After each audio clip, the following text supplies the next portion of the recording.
Municipal ఎన్నికల సందర్భంగా BRS working president MLA KTR Rajanna Sircilla జిల్లాలో పర్యటించారు. ఈ సందర్భంగా మాట్లాడుతూ కాంగ్రెస్ ప్రభుత్వం మోసపూరిత హామీలిచ్చి మోసం చేసిందని అన్నారు. తనపై ఉన్న కోపంతో సిరిసిల్ల నియోజకవర్గానికి ₹1 పని చేయలేదని మండిపడ్డారు. పోటీ చేసే అభ్యర్థి కులం ముఖ్యం కాదని గుణం చూసి ఓటు వేయాలని ఓటర్లకు సూచించారు. నలుగురు అభ్యర్థులకు కూడా పేరు పేరున నమస్కారాలు తెలియజేసుకుంటూ మరి ఇక్కడికి వచ్చేసిన మా తమ్ముళ్లకు, చెల్లెలకు, అన్నలకు, అక్కలకు, పత్రికా మిత్రులకు ప్రత్యేకించి నమస్కారాలు. 11వ తారీఖు నాడు సిరిసిల్ల మున్సిపాలిటీకి ఎలక్షన్ ఉన్న విషయం మీ అందరికీ కూడా తెలుసు. మరి ఈ ఎన్నికల్లో గతంలో 10 సంవత్సరాలు మరి పెద్దలు కేసీఆర్ గారి నాయకత్వంలో అభివృద్ధి చేసుకొని సంక్షేమాన్ని చూసుకొని పేదవాళ్ళను కడుపులో పెట్టుకొని చూసుకున్న బీఆర్ఎస్ పార్టీ ఒక దిక్కున్నది. మరొక దిక్కు మీకు 6 గ్యారంటీలు అని చెప్పి అడ్డమైన హామీలు ఇచ్చి అబద్ధాలు చెప్పి ఇష్టం వచ్చినట్టుగా నోటికి ఎంత వస్తే అంత చెప్పి గద్దెనెక్కిన కాంగ్రెస్ ఒక దిక్కున్నది. ఇక 12 ఏళ్లుగా ఏమీ చేయకుండా కేవలం అప్పుడప్పుడు దేవుని పేరు చెప్పి ఓట్లు అడుక్కునే బీజేపీ ఇంకో దిక్కున్నది.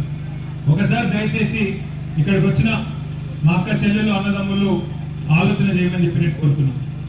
కేసీఆర్ గారు మన రాష్ట్రానికి ముఖ్యమంత్రిగా ఉన్నప్పుడు ఈ తెలంగాణ రాష్ట్రంలో పేదవాళ్ళ పరిస్థితి, నేతన్నల పరిస్థితి, ఆడబిడ్డల పరిస్థితి, పెద్ద మనుషుల పరిస్థితి ఎట్లుండే, ఇవాళ ఎట్లా ఉన్నది, మన సిరిసిల్ల పరిస్థితి ఎట్లుండే, ఇవాళ ఎట్లున్నది మీరు ఆలోచన చేయండి.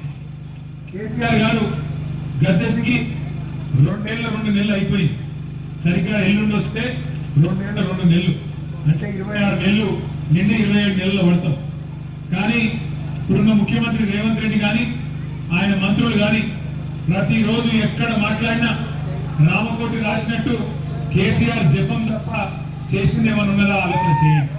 మాట్లాడితే మైక్ ఇస్తే కేసీఆర్ తిట్టుడు తప్ప వాళ్ళు ఇచ్చిన ఒక్క హామీలను నిలబెట్టుకున్నారా మీరు ఆలోచన చేయండి. ఆడపిల్లలు చెప్పారు అత్తలకు 4,000 ఇస్తాం, కోడలకు 2,500 ఇస్తామని చెప్పారు. వచ్చినాయి అందరికీ 2,500 పడుతున్నాయా? మరి అందుకే మళ్ళీ కాంగ్రెస్ కోటేయాలి ఆలోచన చేయండి. అట్లాగే ఏం చెప్పారు కేసీఆర్ గారు, లగ్గం చేసుకుంటే ₹1,00,000 ఇస్తున్నాడు. ఇదివరకు మేము ఉన్నప్పుడు ఏమి ఇయ్యలేదు, కానీ కేసీఆర్ లక్షిస్తున్నాడు. మళ్ళీ మమ్మల్ని గెలిపిస్తే తులం బంగారం ఇస్తాం. పడ్డాయా తులం బంగారం వాళ్ళకన్నా? నేను ముందే చెప్పిన మీకు సిరిసిల్ల ఏం చెప్పినా, అమ్మాయి కాంగ్రెస్ మంచోళ్ళు కాదు, వీళ్ళు తులం బంగారం ఇచ్చిన కాదు, మెడల పుస్తకాలు కూడా ఎత్తుకపోయే లంగాలు వీళ్ళని చెప్పిన, నమ్మకూడని చెప్పిన. కానీ కొంతమంది మనోళ్ళు మీరు నమ్మలే, కానీ కొంతమంది నమ్మిండ్రు. ఎమ్మెల్యేలు నమ్మిండ్రు, ఆడ కాంగ్రెస్ కొట్టేసి.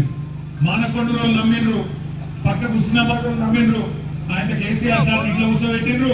ఇలా లంగాలకు అధికారం ఇచ్చి గద్దెలకు కూర్చోబెట్టిండ్రు. ఇక ఆయన ఏం మాట్లాడుతుండ్రు, తెల్లారి తెస్తే 6 గ్యారెంటీల గురించి మాట్లాడాడు, ఆడపిల్లలకు ఇచ్చే 25,000 గురించి మాట్లాడాడు, మీకు ఇస్తానన్న తులం బంగారం మాట్లాడాడు.